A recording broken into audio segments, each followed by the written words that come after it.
Got a basket lowering down. No, they're lowering a rescue basket in the water right now. I don't know if it's training or if they're actually trying to get somebody. I don't know.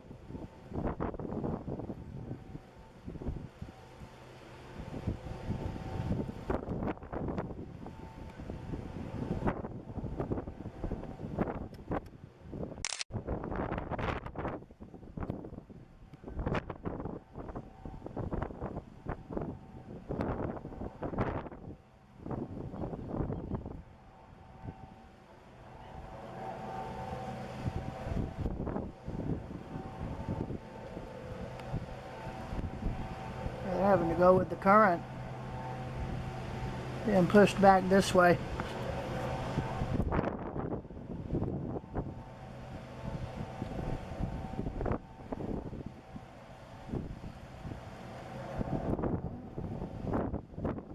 Lowered it down. They must be training, I guess. Lowered the rescue basket down. They just lowered it back up.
Something going on with the Coast Guard. They have a helicopter and a rescue boat there. Another helicopter flew over our condos to the other side of the island.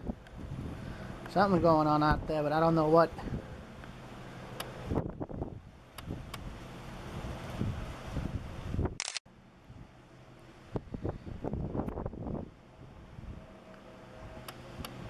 With this wind and all, there shouldn't be anybody out there, period. Safe for these guys and the guys on those ships.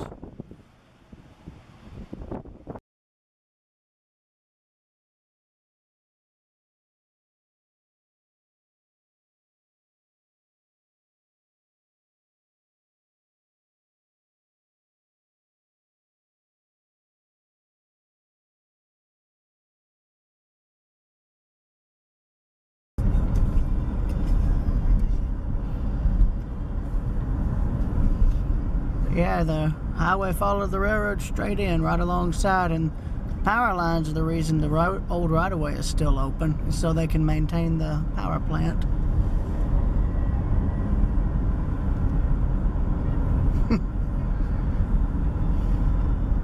I find it interesting they took up a piece of pavement back there. Makes me wonder if there was still a rail or two left on the island. We know that this road has been here over 40 years. Well, I mean, the original highway was Well, I think it's the original highway and alignment, and then they just built onto it Yeah, over they- the years.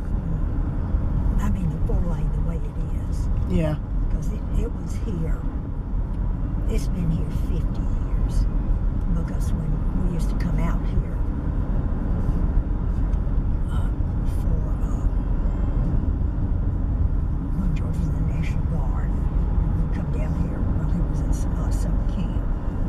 And there'd be like 4 women, and we'd come down here and spend the weekend. And we stayed out here. That's when it was called Savannah Beach. Oh, yeah. I'm imagining those are rip currents there.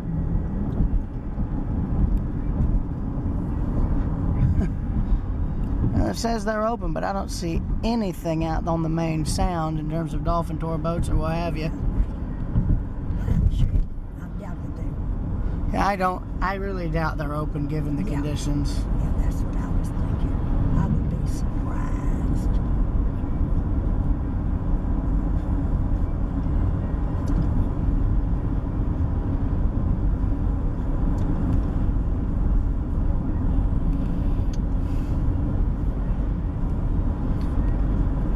I believe the railroad was running right where all the tree growth is, but I'm not sure. It was. That's why I'm filming this on this side. And Solomon Avenue on Tybee is technically the only part of the old roadbed that you could technically still quote-unquote drive on. We were on Solomon Avenue yesterday. Part of it. Yeah, part of it. I don't remember exactly which part, but part of it, yeah. But the fact that it's right in the middle of the island, Yeah. I mean, it says something. And then there's Fort Pulaski. And there's the rail grade a little bit more. Yeah. It's now a trail from here forward. And in fact, on the abandoned part of the right-of-way, there's still old bridge piers visible on Google Maps. Well, those are bridge piers that we saw coming in. No, I think those were an earlier highway bridge. And that could have been. And the name of that restaurant I couldn't remember was Williams Seafood. Hmm. That was The one that used to be across the water. It may take the brain a while, but it can still fetch memories. Names are the biggest problem I have. I tell you everything we had to eat there. Before I go into that story, the name of it.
May have been the windsurfer that they went out. And Well, we don't know. well, That's we the don't know because we couldn't see him, and then all of a sudden he was back up again. But that may be what they were doing. No. Most of the people who do that windsurfing are usually make a point to train. You think? Yes. Well, it's like those who kayak. You got to be trained to help yourself unroll if you capsize. You're gonna drown. Yep. Another reason why I would never be in a kayak.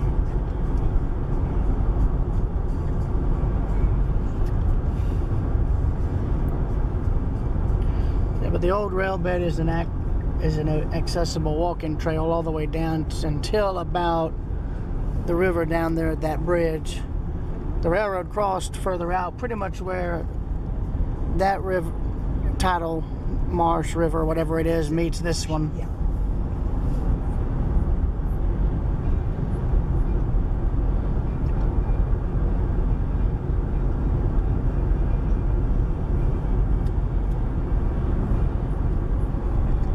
And there's the rail bed. And now on Google Maps, that is still visible. Even the abandoned part that hasn't had any maintenance in likely 90 years is still visible. It's just the water has eroded right up to it.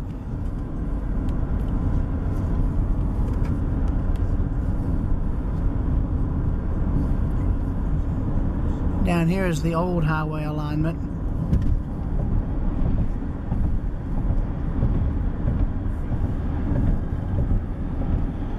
And there's the old highway down there. Off to the right. So I guess they just built this bridge and then bypassed the old one. The old one was probably an old drawbridge. Yeah. See? Yeah. I'm sure it was a drawbridge. And if you'll note, pelicans are resting right on the center pier. It's because they know nobody will bother them. See, there's the road on the other side. Yep. So that probably got replaced 40 years ago. Oh, if not more. Thank you. And Williams Seafood was right there. Yeah, that's right. Remind me to photograph the sign when we come back in.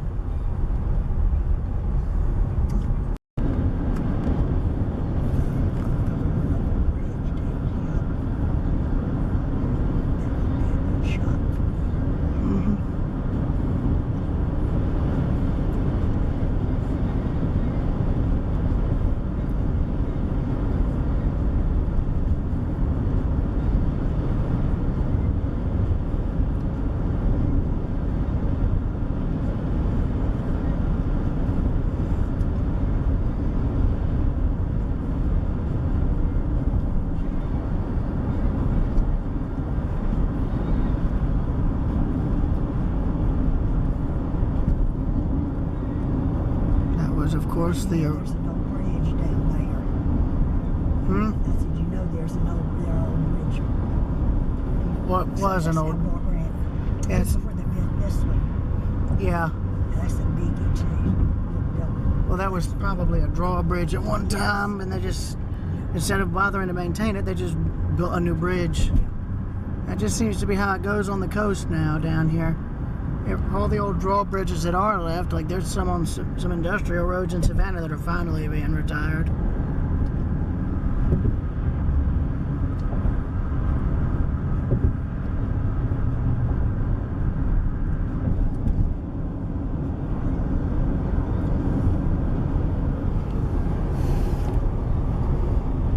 Point 8 before we get over to McWhorter Drive.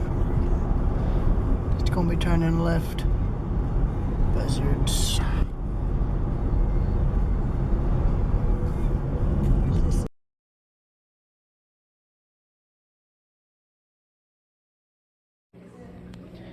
Now inside the aquarium, and I will be looking at it via, I'll be filming it via my phone.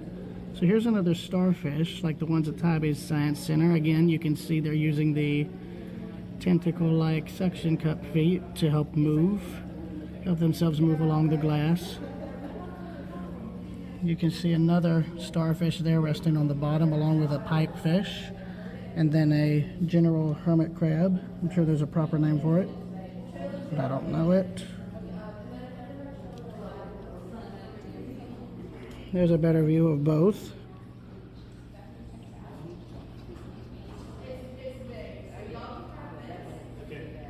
The curve in the glass makes it hard to see. There we go. Thank you. And there's one of the seahorses, one of many. Oh, you want to go outside? There's another pipefish. There's another, I believe that's a mussel of some sort there. There's a rather big seahorse. I forget which ones are male or female. I think the bigger ones are potentially the males or female. I don't know. That's impressive. Like here's that one from a minute ago. If I can get my camera to focus. There's this giant right here. That's incredible.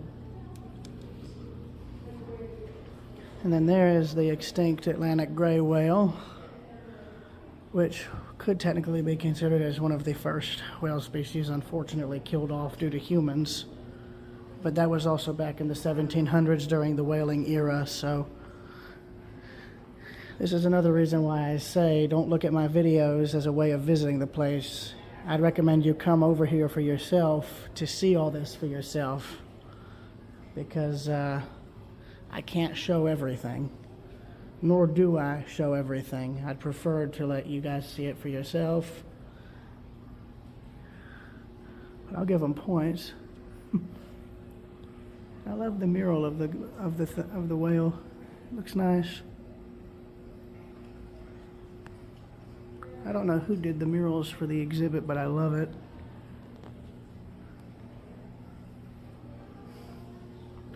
And then there's some of the fossilized remains. Everything from the skull to one of the ribs to the vertebrae, baleen, ear bone.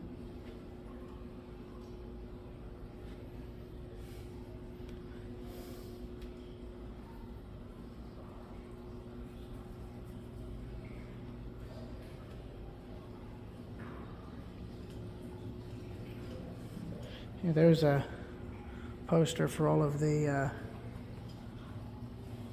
whale species that are currently living. And here's the jaw bones for a humpback. So if you're curious as to how big these are, if I stood next to it, it would be over my head. That's how big they are. It's near the ceiling. And there's a touch tank, mostly full of hermit crabs.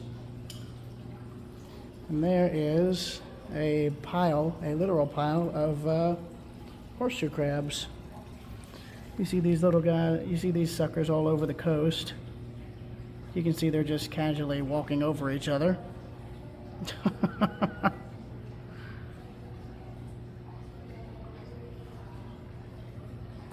Before you ask, they're not dangerous. They never were.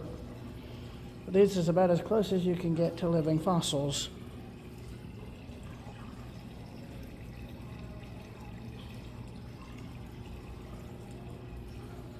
Other than sharks, of course. Like the Science Center, this isn't a collection of debris that they've recovered. I've already photographed 3 pieces of large marine debris that that'll have to be removed at a different date. And there's even more, and there's a timeline of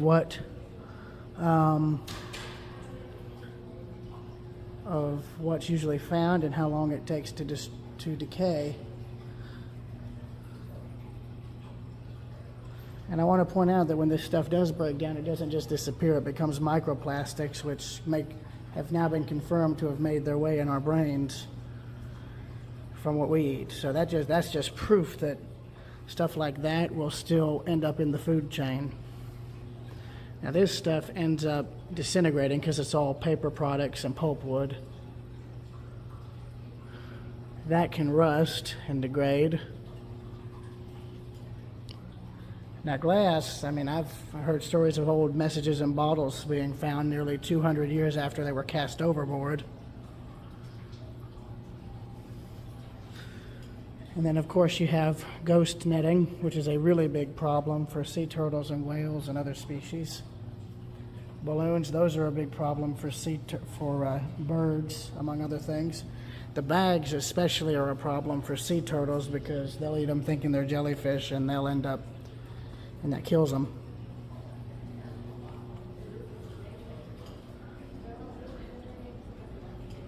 And there's other plaques and info boards that I simply can't show all at once. So that's what I say. I recommend visiting the place for yourself. Now here's a replica marsh habitat. See, we have like a little another terrapin with some fish. Yeah, diamondback terrapin, and then various oysters and fish.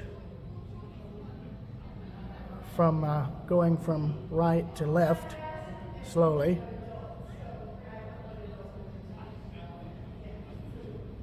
That's everything listed inside of the enclosure.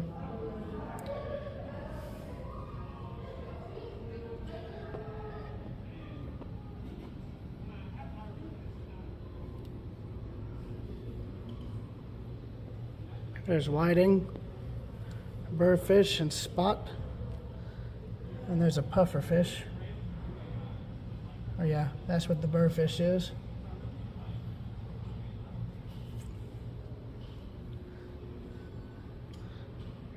Then going from right to left, we have flounder, catfish, spot, toadfish, pigfish, long-nosed gar, and spotted sea trout.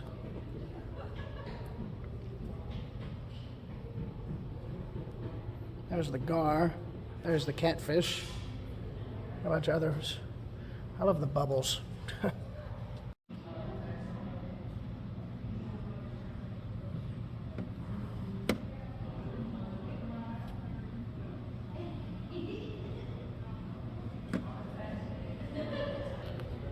I love the bubble streams. I love how those look. I like how they've made the sun.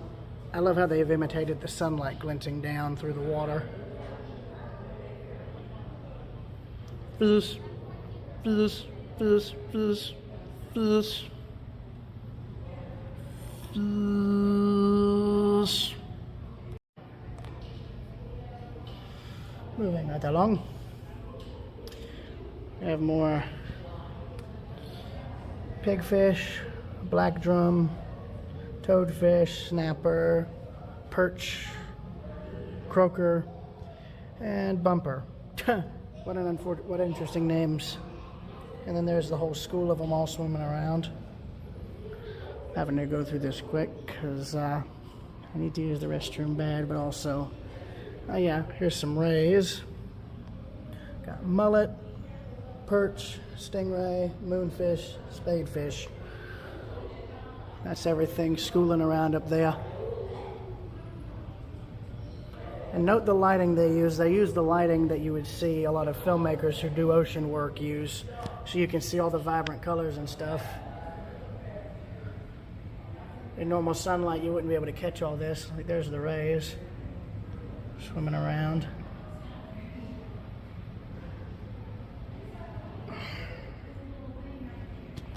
And I got more sea trout, red drum, snook, bonnethead shark, black drum, and a blue crab somewhere. I don't know where the blue crab is.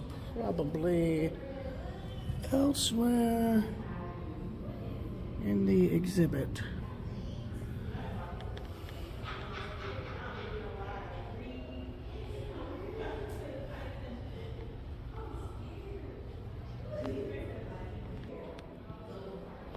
This is a model of an oyster bed or an oyster area in a marsh. I've seen these all over the place from Darien, from Florida, all the way down to Brain. Not down, I'm losing my mind here. I've seen these oyster beds and all from Florida all the way up to New England, up in Connecticut.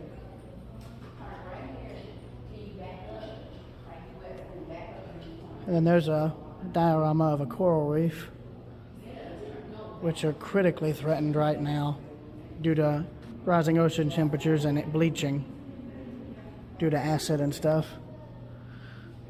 Going over here, we have the spotted sea trout, black drum, red drum. Oh, this is the same exhibit from earlier. It's just a different viewing window for it.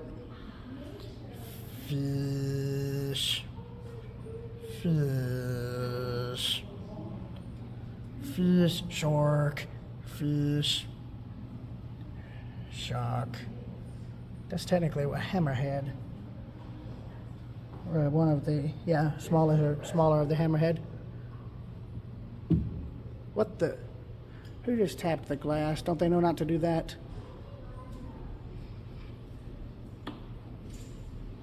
Excuse me 1 minute.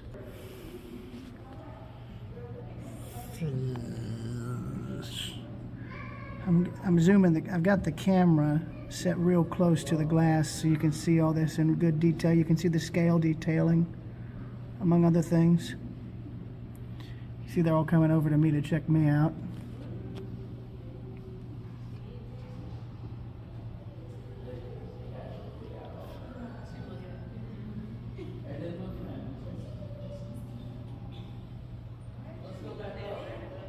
Shark. Oh, well, this tank is being cleaned and I guess prepped for a new exhibit because it's empty. And you can see behind it, that's where they maintain the fish habitats and other stuff. They've likely got life support systems, food, and other stuff back there for them to keep an eye on things. So right over here, we have black sea bass, pigfish, shark sucker, pompano, Atlantic spadefish, bluefish, and a northern puffer. And there's the shark sucker, sucking away at the pipe it's in. Bro, how can you bend your head that way? That's if a human tried that, they'd snap the neck. There's the puffer fish there. Oh, there we go. Now he's just casually swimming upside down.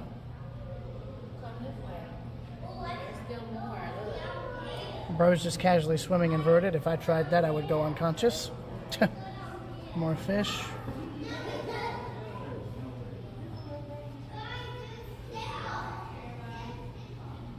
There's the suck pad it has on it underneath. That's how it feeds, among other things. And it went right back to its original sucking position. Interesting. You know, they've got a bunch of live coral in here, I think, or some corals. I think that's meant to be a sea sponge right there. Some sort of canonical coral there. Then you have like a fan type coral. And then more of a spiny type of coral. And don't quote me on this. Again, I'm not a marine biologist. All I'm able to do is guess. But I had a lot of ocean books as a kid growing up, so the information just stayed, even if I never used it. Then over here we have gray triggerfish, black sea bass, red drum, Atlantic spadefish, sheep's head, and a gag grouper. Fish. Let me go wide angle. Shows a better view of the exhibit. Alternatively, I can go to the other window in the corner of the room. And you can see more bubble stream there.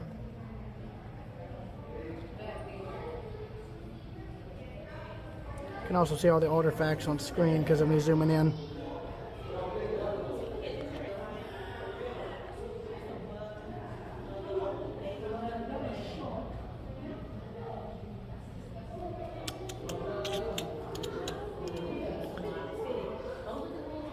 And here's the other fish, or the other angle, excuse me, of the tank. I heard they're planning on expanding this aquarium, so that'll be interesting to see later. And you can see like bubbles and stuff from one of the filters further up. I love that. That just adds to the appeal. Then over here, we got rock sea bass, pinfish, northern puffer, a jack, and a spadefish. A jack. Puffer fish. Who needs an aquarium desktop background when you have the real thing right in front of you? Here's your desktop background, everybody. I'll stay quiet so you can get it for yourself.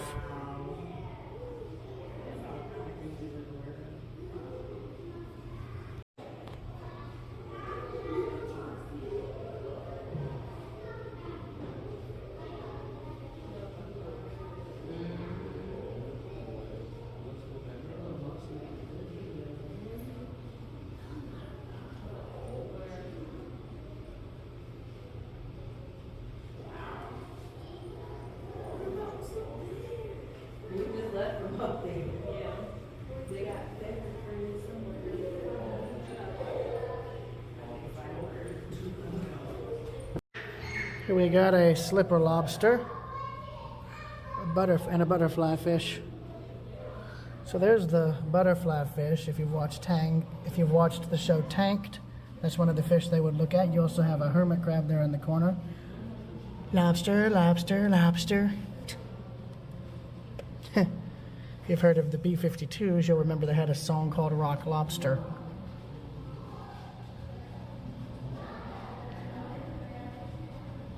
I do have to laugh at like REM's like what they said about Athens in that interview from the 80s. It's like, oh, why Athens? Oh, well, there's nothing exciting there.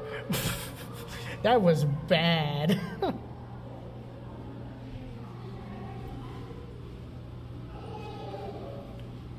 I'll just say it. I don't know if you can eat these lobsters, but I know you can't, because most of the lobsters you eat are from Maine, but that's beside the point. Anyways, and the last window is an invasive species thing, including the lionfish. Again, with all of these, like, I can't photograph all of these things, all of the info boards. So again, come and visit and see for yourself. Now, I actually had a model of one of these in my bedroom, a little plastic model of one of the lionfish. Now, you see they've got 3 of them. Now, if I recall, these fish are often sought after by spear fishermen, and apparently for those who are spearfishing in areas where these are known to be invasive, you can kill these, if I recall. Good reason, too, because they kill everything that comes near them. I'm joking. Gorgeous color, though. It's a shame something so pretty it can be so deadly. But then again, I guess that's the whole point, isn't it? Exactly.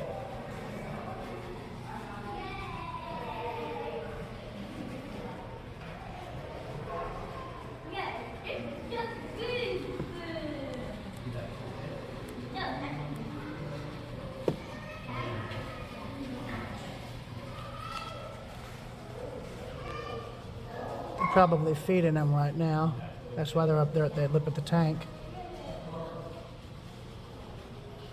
And I think that might be it. So, this is RP2K at the UGA Aquarium. Out.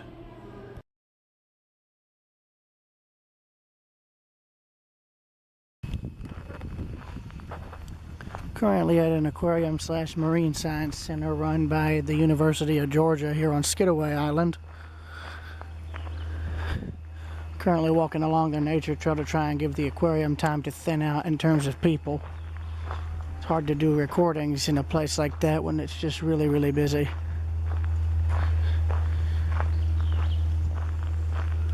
I'll try and photograph various info placards as I find them. But other than that, no narration.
There's a reason I love all this.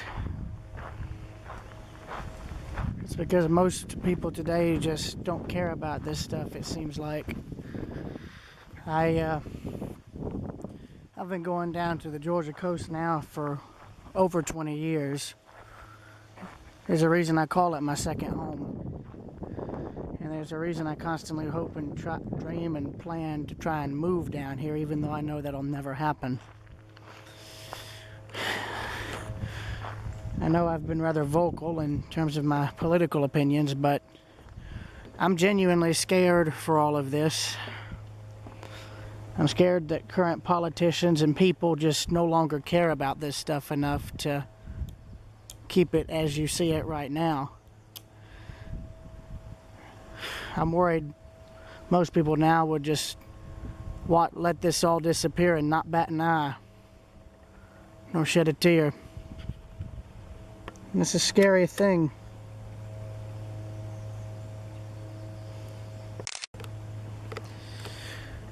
I'm worried most kids today don't care about this stuff as much as kids from, say, my generation or my mom's.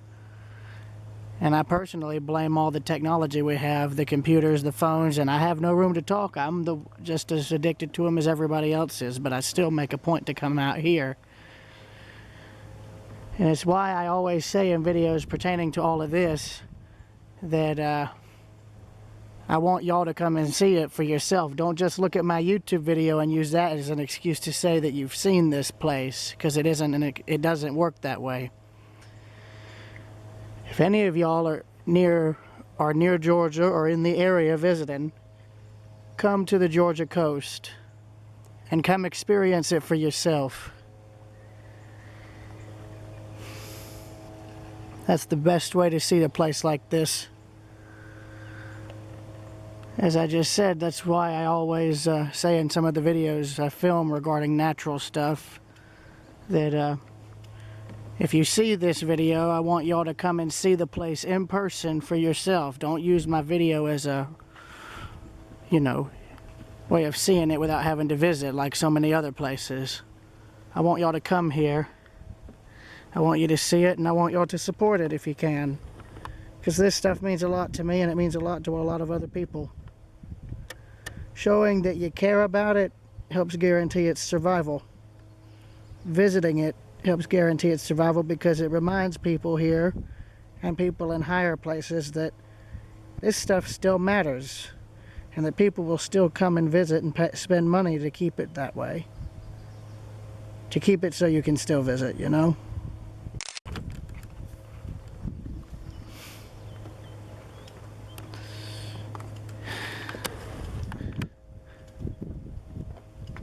As they say in Field of Dreams, people will come.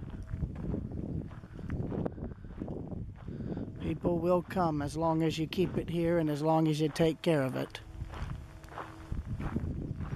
That's the beauty of a place like this.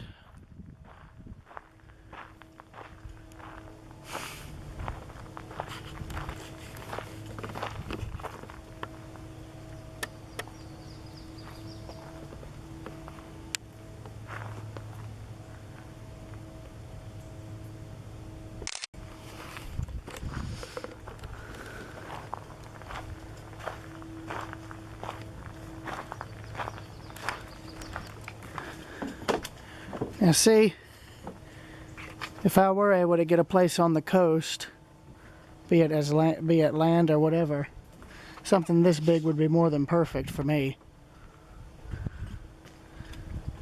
It's a cabin from 1930.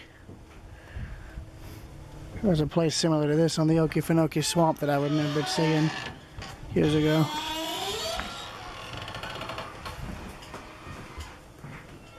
Yeah.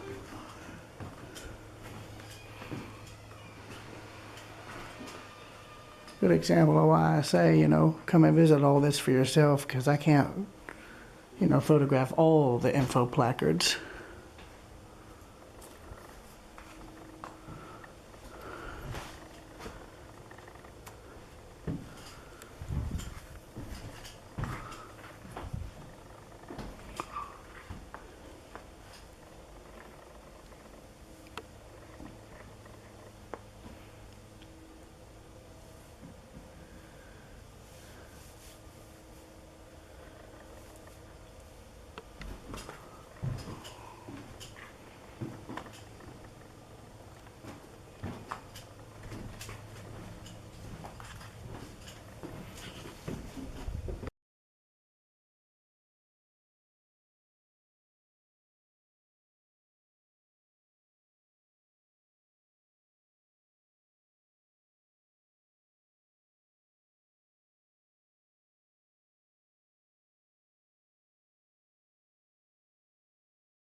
I've got the camera roughly where my eyes are, so you're seeing things from quite literally as close to my perspective as one can get.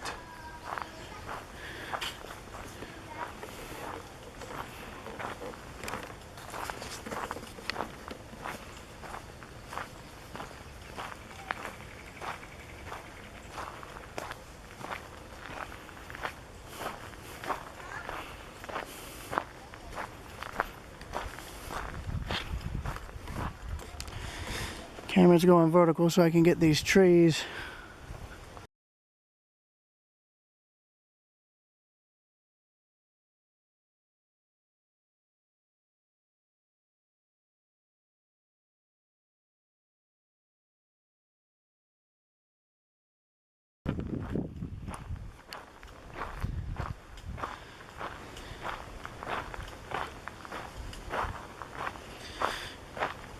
Yeah, I apologize if some of my stances may offend people politically, but it's like this. I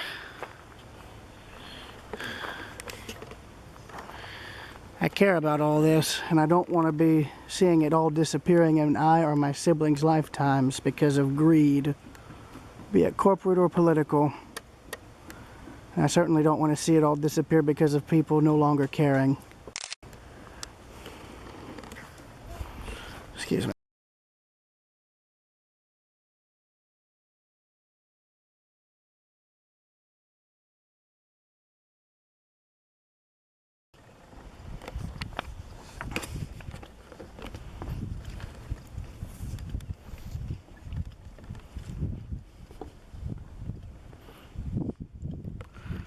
Yes. Good example of what is known down here as pluff mud. That's basically mud that's formed from tons of decaying and rotting organic material that is all piled up or collected on top of itself. Naturally, as this stuff rots, it becomes soil, which then it ends up, becoming mud due to the water. It's very fertile soil. Problem is, it's not good for building on, which is a bad problem for developers, but good for those who like the marshes.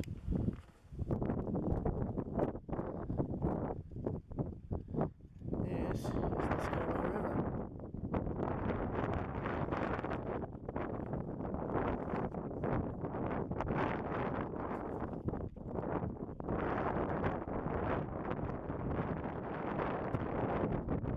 Tide's out right now.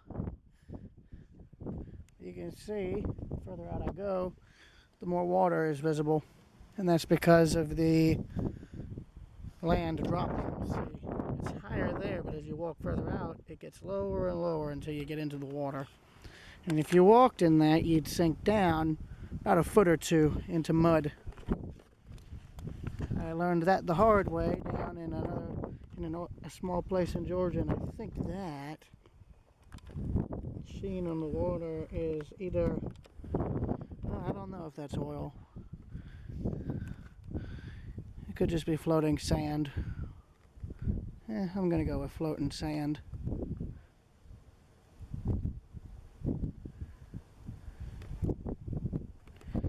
I'm gonna guess the tide is coming. Yeah, tide's coming in actually, because I'm watching the water slowly creep up.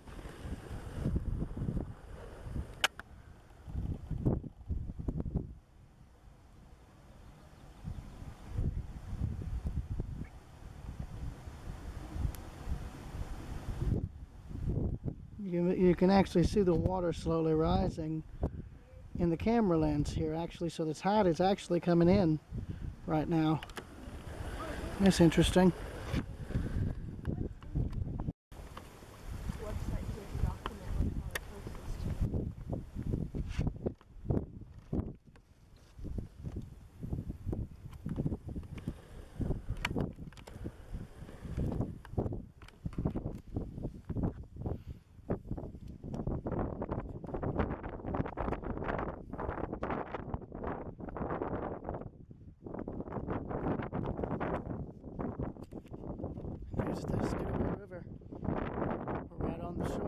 just a meter or two off the shore. Well, not a meter, but you get what I mean. There, I believe, is a cushion from somebody's beach home washed up here. It's either a cushion or maybe some part of some sort of a life jacket, maybe. I don't know.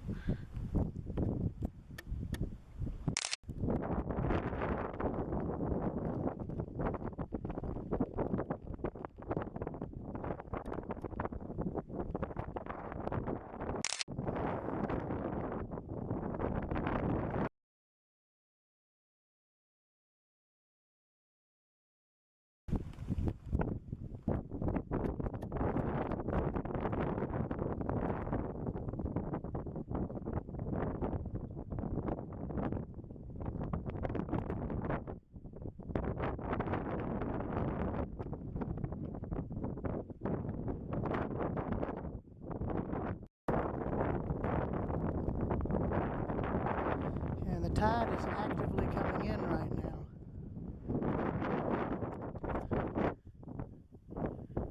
Wind's pushing the water in.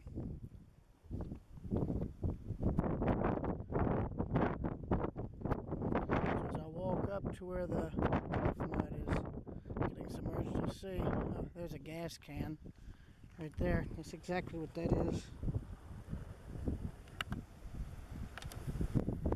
Some sort or another.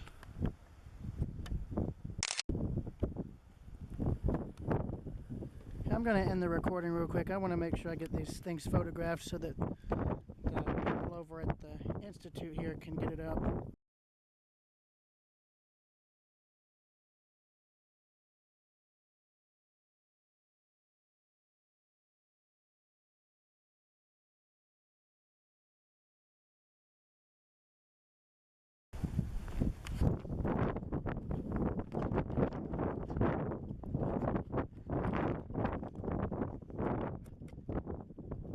Yeah, see?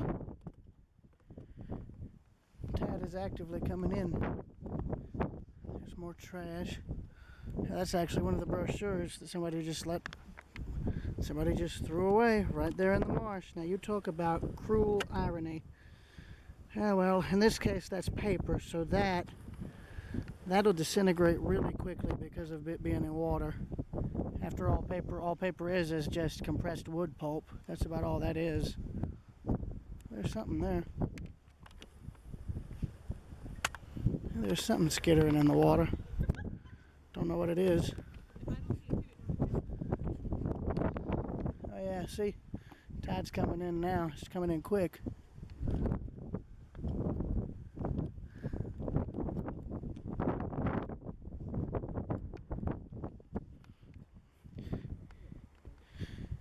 Water's up to here now.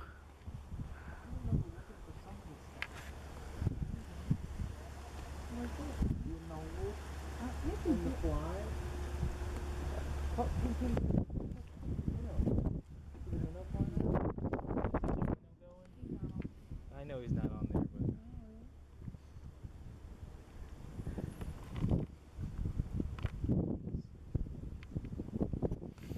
but I spy an egret right out there. that's a great area.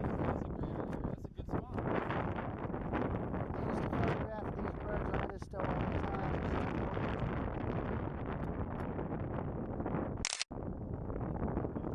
Oh, no, I know where the egret is. It's right in front of me. My camera lands right.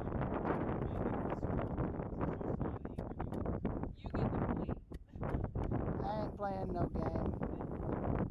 I'm just out here trying to document all this.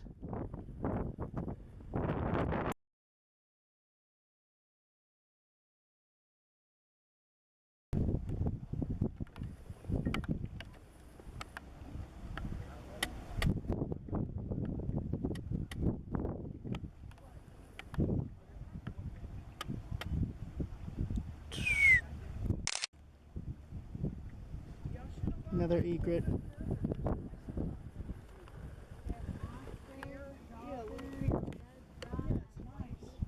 Where? Sit down. Oh, here. Sorry. Egret.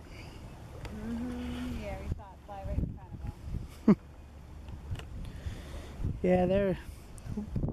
On one of my last trips to Edisto, I was able to go down to a local fishing charter dock, and all sorts of coastal birds would just hang out there because they clean the fish right on the dock. And I was able to photograph one of these egrets up close, like real up close. Yeah, they have in Florida, we go fishing and they have these big, Ryan, remember that? The big signs on how, because you can't, and the birds are protected, so you can't get hooks in their mouth, and sometimes they try to steal your fish off your hooks. So they have all these signs on how you pry their mouth, their fish, to pull the hook out of their throat and stuff. And they score.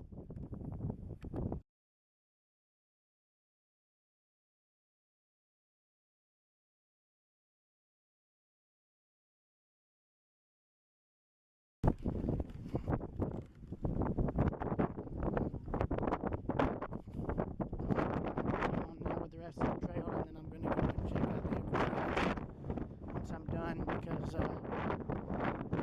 will kill some time and let other people walk through. The aquarium video will be shot on my phone like it was in Tybee, and yeah, that will be that.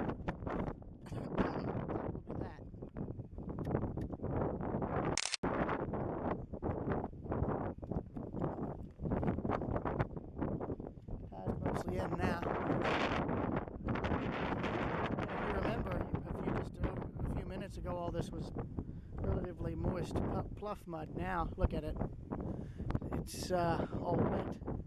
Give it another hour, and this will be underwater. This little area. Actually, yeah, it's starting to get wet, slowly.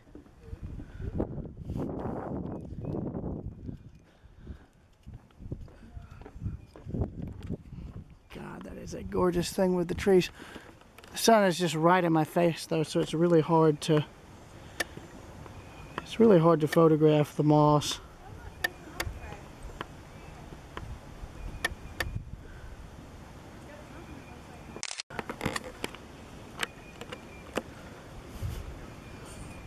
Osprey.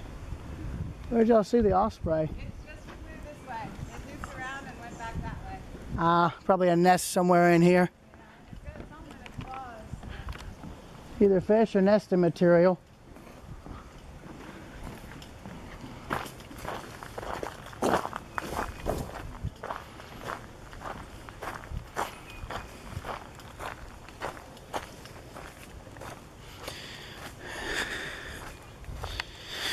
Yeah, I know my mom and them get annoyed when I talk about politics, but I'm just worried that all that stuff is going to lead to the destruction of this at some point. I mean, think about it. If you can make people distracted enough or no longer care enough, that's all it would take to convince them to sell this all out to developers who will then move in, bulldoze all this, and build frickin' condos or something. I mean, we're seeing that in Florida, and there's other places in the world where it's going on actively, where there are no protections and all, you know? I don't know. I'm no activist, but at the same time, part of me wishes I was. And when I say activist, I mean the good kind of activist, the one that, you know, you don't see on the news being stupid. It's like I've always said that to people I know. It's like you got two kinds of activists, you know. You have the kind you see on the news who are being idiots or being a nuisance, vandalizing things, disrupting things, and that just, not only does that give all of this a bad name, it makes people no longer care about it or want to do anything to help protect all this, you know. Gives the whole thing a bad name. But then you have people like myself and other people like at the UGA thing who do care and do it all right. They don't make a scene, they don't make a fuss, and they do stuff like this, and it leads to more positive results for everything. Here we have like a little tidal creek that leads into a marsh. you have what is the beginnings of driftwood. As the tide goes in and out, this stuff is carried out to sea, and then it'll eventually wash up on the beach. This is one way. This is leading out towards the river here. And as these trees die, they'll fall into the marsh and then get carried out by the tides.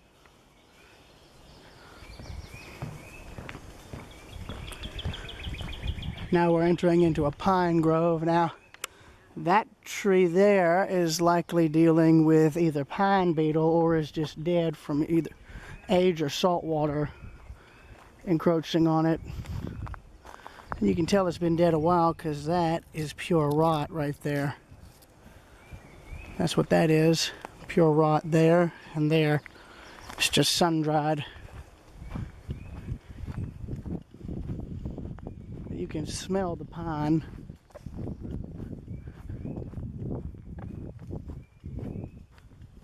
Got another plaque here. Oh, hold on. I saw something slithering. Was that a snake or a lizard? Hold on.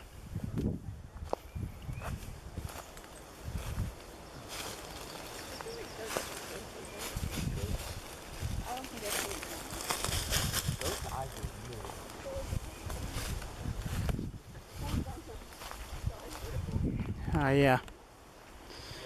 Ah, yes, mosquitoes. The one animal we all hate. That's something else I've read. A lot of the pesticides we spray on fields and in our yards. A lot of people think it just kills one animal, but they're wrong. That stuff, just the poison meant to kill, say, an ant, will eventually make its way up the food chain, you know? Because that stuff will then get eaten by, like, birds. And it just goes on and on and on, up and up and up. And there have been a lot of there have been a lot of avian rescues and habitats that have been getting calls about various bird species that have been poisoned due to household pesticides and stuff, among other things, due to eating, say, a poisoned rat or poisoned insect or what have you. And the poison then goes from what the prey animal to the predator, kills them, or makes it so they have to be euthanized. That seems to be on the and that seems to be a really common thing that's only getting more common as time passes.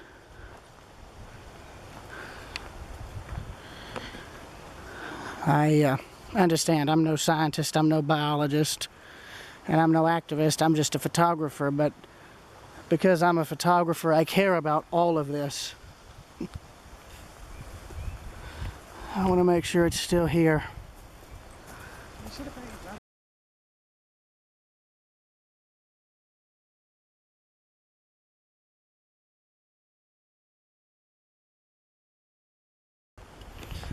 Here we got another plaque with a really gorgeous view of the marsh.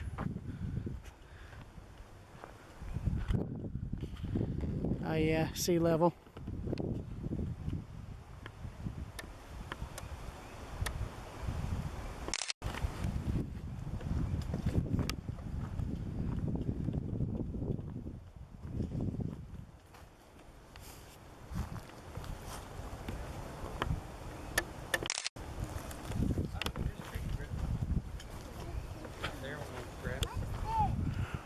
Where? To the right. Right. Ah. Oh yeah, that's the one I was photographing from the boardwalk over that way. If y'all go over that way, there's a boardwalk. You can see them better. Yeah, thank you. You're welcome.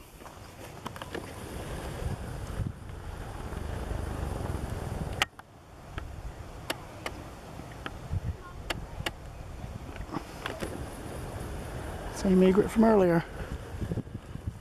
Zoom out so I can keep on walking.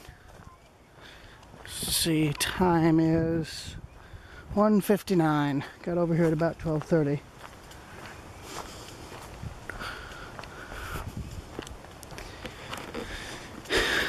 But yeah,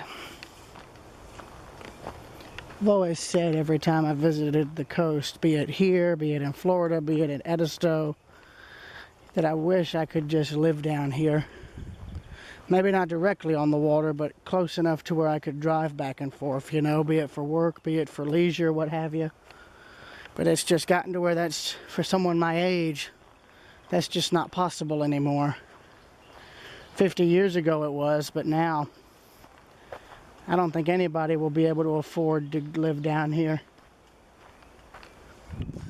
Oh yeah, this tree here is starting to slowly pull out of the ground.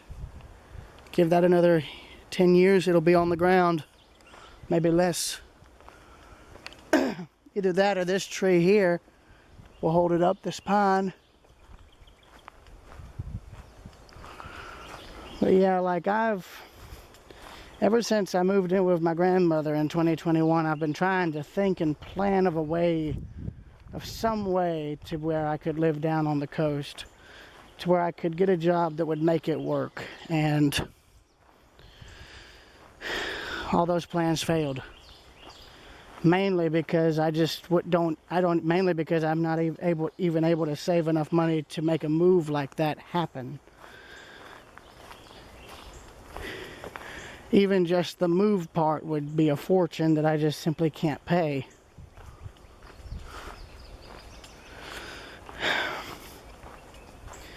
And everyone back home wonders why I'm so upset and so depressed all the time. It's because I miss all of this. And I miss it in a way that I just simply cannot describe to people. That's how bad it hurts. Because if I were down here, I could join something like what UGA has, or something that I think you get what I'm saying. Like, if I could find a way to live down here and work down here to where I could make enough money to cover like rent and what have you. Well, and I think you understand what I'm trying to get at. Then it would work. That's the reason I went to Linear Tech. It was to try and get involved in the field of marine engine repair and maintenance. But nobody in my area would hire me because I went to a trade school. But yet, if I just walked up to their door and asked them to hire me, they wouldn't do that either, because they don't let you learn on the job anymore. Because of things like insurance and liability, which is ridiculous. That stuff should not make a business bar someone from becoming an apprentice or something, you know? I mean, that's something I feel is a big problem in this country right now. Aside from the politics, a lot of the workplace stuff has just gotten to where you can't get a job anywhere. When you apply online, you don't hear anything back while the company just takes your data. If you go to apply in person, they immediately come up with an excuse to get rid of you. And it's like, how is that fair? Even if you do everything right, even if you play all the cards right, it's like a casino. Even if you get a genuine jackpot, they'll still say you lose.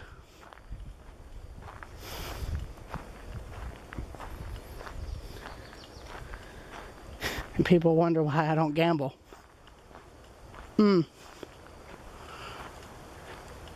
here's something of note that I want to point out. This is the same marsh, or rather the same, well, is it the same? I think it is. No, it isn't, because, yeah, no, this isn't the same bridge, but the tide has come in. Or has it? No, I don't think it has, or if it is, it's coming in slowly. No, wait, no, it's coming in. The water's just slowly rising. But yeah, like, there's a reason I'm so extreme with my opinions and beliefs, be it politics or what have you. And it's because it's just all my life I've heard of really rich and powerful people, both in America and elsewhere, walking away free after committing crimes that would put normal people like me in a death cell or be given a death penalty, you know? Why is it that rich and powerful men and women and politicians are able to get away with crimes like that while normal people don't? Everybody online is screaming, you're breaking all the laws, you're challenging the rule of law and this and that. And it's like, has anybody ever wondered why? Like, truly, has anyone in this crazy world ever asked why all these rich and powerful people do what they do? It's all about power. They would look at all this and they wouldn't see what I see. They wouldn't see beauty. They wouldn't see tranquility. They would see dollar signs. How could they use this land to make money? Forget the huge amount of money it brings from tourism. They would rather bulldoze it and put condos here as a way of getting short-term money and jobs. I tell you, we live in a world now where lies are spun as truth, truth is spun as lies, or immediately said as a hoax. We live in a world now where common sense is thrown out the window, while stuff that's either utterly stupid or illogical or rage-inducing is put forward. And we live in a world where people don't appreciate things like this, and then, only too late, realize there's nothing they can do to save it. And that is a very damn shame.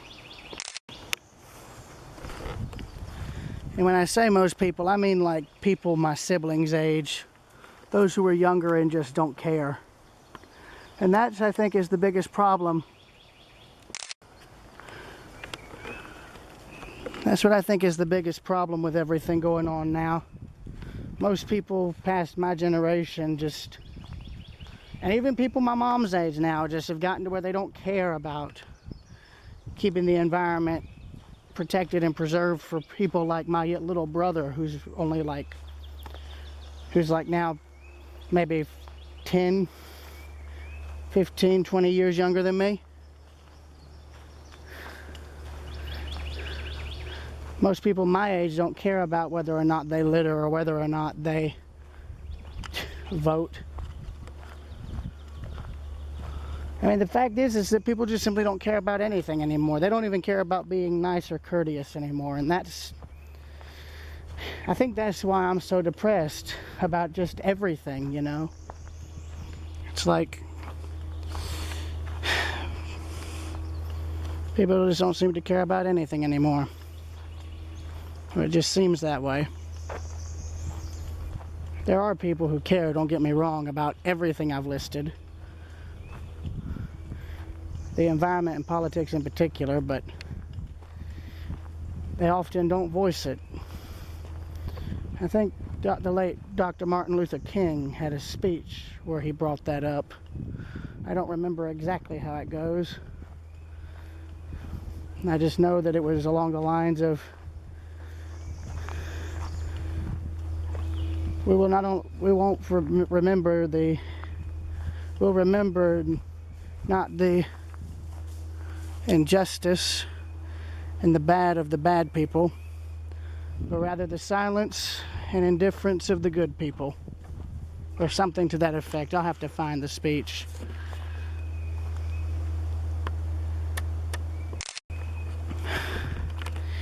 Either way, I guess what I'm trying to say through all this is that I want people who are younger, people who are my age, my mom and them's age, and my sister's age, both my oldest sister and my youngest sibling's ages. I want them all to care about this stuff again. I want them to care about the environment in a way that helps protect it in perpetuity. I want them to care about politics because that decides whether their future is safe and secure or unstable and unlivable, you know? I just want people to care about this stuff again. I'm tired of everybody being cruel and hateful to each other. Be it in terms of political opinions, race, religion. I'm tired of it. Everyone wonders why I'm so depressed and so pessimistic, but having to hear about all that stuff is why.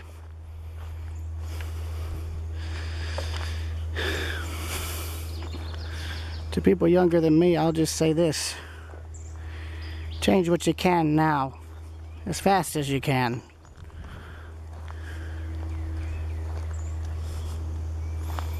And change it to where it stuns people.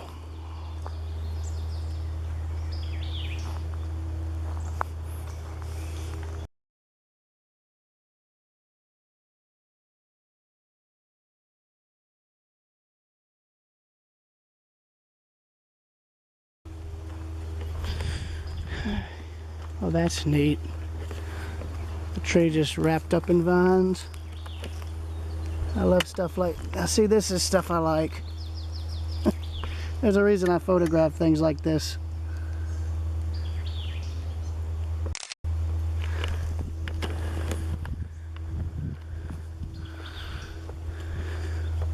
See, there's a pine tree that fell and they had to cut it up. There's another one that's dead. Actually neat how it's got all that growth on it right there in the center.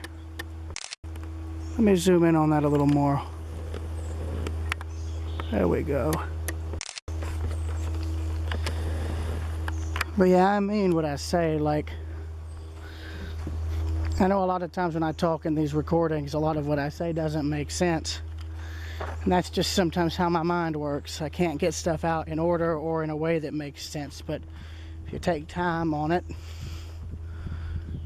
then you usually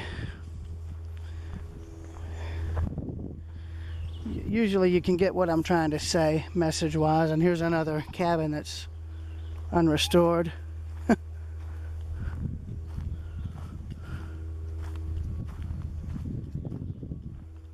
is a huge tree.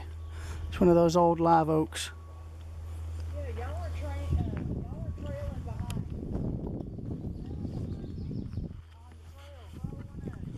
You can see they had stoves there, and there to keep each of the rooms warm.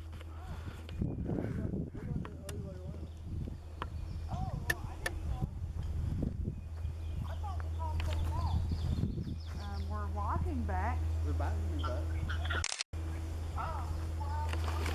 See, this would be the kind of house I'd like to have. It's small, it's livable. If I had this, let's see, a combination washer dryer in the corner, along with a water heater. That would be in like a little closet area. Could have maybe a restroom or something with a bath or shower stall on the other side of the laundry room / utility area. Storage in the middle via shelving or cabinets. Wall between the windows there. Could have like a little small kitchen area right here with a dining area on the other side. Open floor plan where the door, from there where the door is. Split this off right there with a wall, so a T-shaped wall.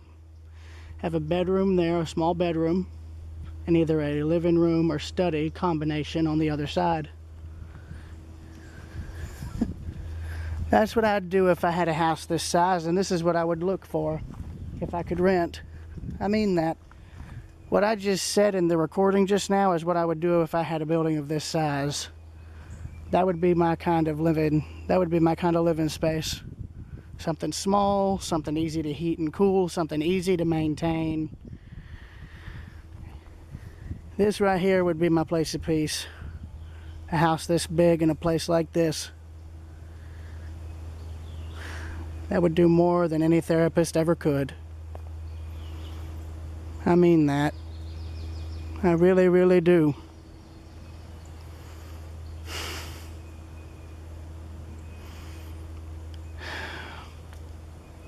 I'm sorry, I'm trying not to get upset thinking about it. See, that's my problem. I can come up with all these ideas, either in writing or just when I see something like this, but yet I'm not smart enough to make them work. It's about as paradoxical as you can get, isn't it? You got someone like me who can come up with an idea for an old building like this, and yet I don't have the money or means to make it happen.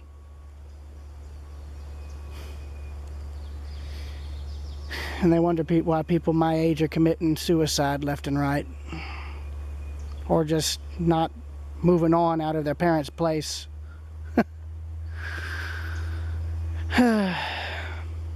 Maybe one day, I guess. Maybe one day. To UGA, if you see this video, I hope you're able to save this building. If you can't save it, I don't know what you'd offer for it price-wise, but I'd buy it and do something with it myself. Because I love it. I love it a lot. Plus, it's got a metal roof. I just noticed that. That's one reason it's still standing. It's got a metal roof, and that's keeping it up. And here's a thing about the live oaks, the very famous live oaks of the coastal region of Georgia and Florida.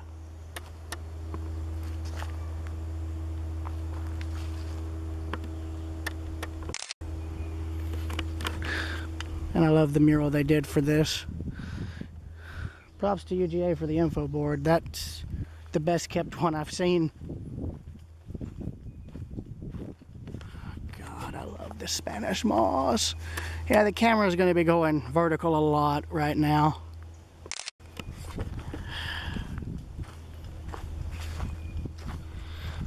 Okay, I think we're coming toward the end of this walking thing. And there's another one of the cabins. I think this is the one they've no, that's not the one they restored. So that's another one. So that's one of 3 cabins that are here. They've restored one, but they've left, I guess, these 2 as examples of of what they were like as found.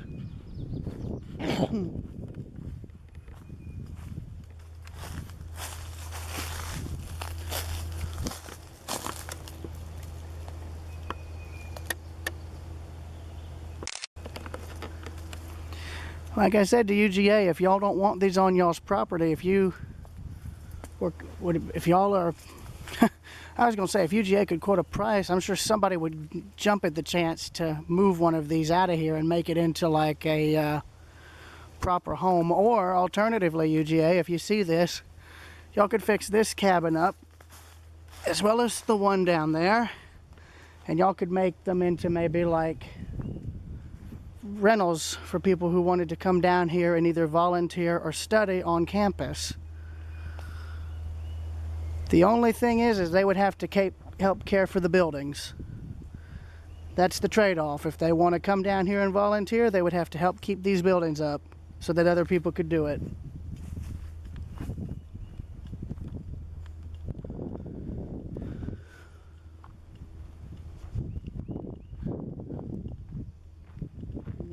We're at the end of the thing now. There's another little tidal creek or drainage ditch one. There's a little maintenance thing for the grounds. And yeah, that concludes the walking tour. Now onto the aquarium.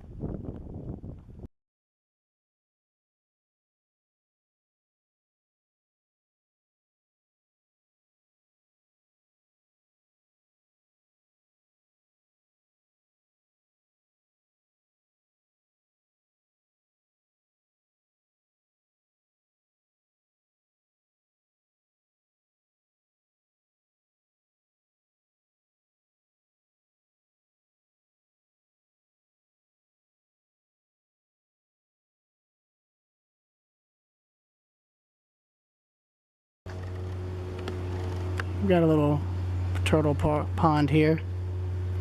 There's a few in here. There's two in there that are trying to get out, but I don't think they realize that the openings are a little bit further away. Oh wait, there we go. Hi, I don't have anything to feed you. I'm walking this way to where he can try to get out. There you go, come on.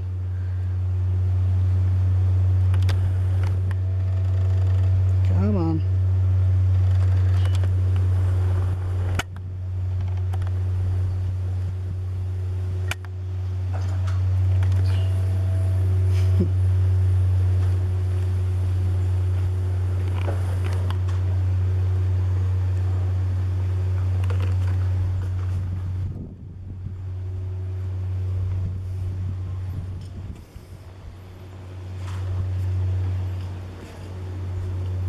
And they got two of the turtles there. There's another one there swimming.